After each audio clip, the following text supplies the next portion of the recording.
In 1998, a man named Daniel Hargreave vanished from his apartment without leaving a single trace behind.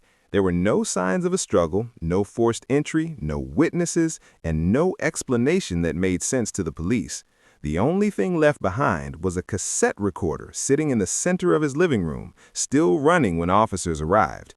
At first, they assumed it was a mistake, a forgotten device or broken machine, but when they listened to the tape, they realized it was recording something far worse. Daniel lived alone in a quiet building in Ashwood Heights, the kind of place where neighbors rarely spoke and nothing ever seemed out of place.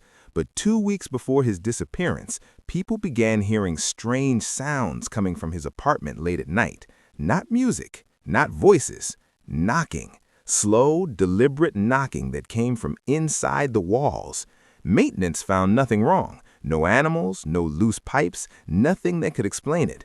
Then, one night, the knocking stopped completely. That was the same night Daniel vanished.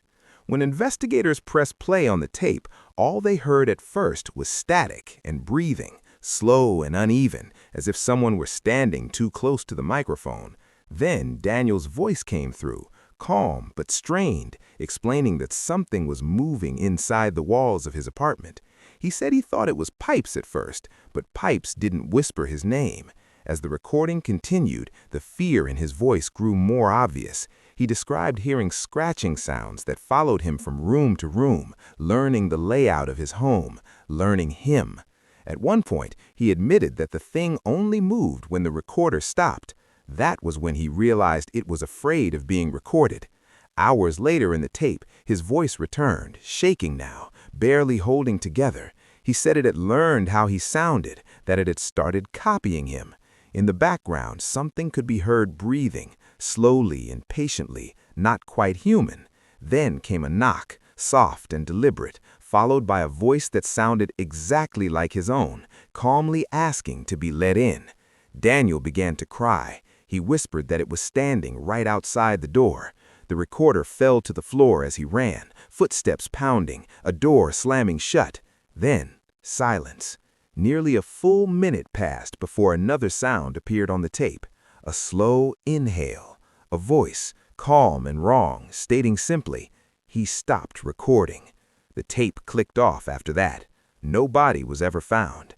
Years later, when the recording was digitized for analysis, technicians noticed something disturbing. Every time the file was played, a new sound appeared at the end. First static, then breathing, then faint words. The final analyst to review it quit without explanation, leaving behind only a single sentence in his report. It's no longer copying Daniel.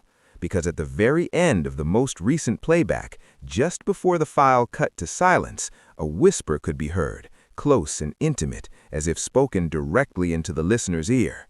"Thank you for listening." And if that made you uncomfortable, that's good, because it means it knows you're there.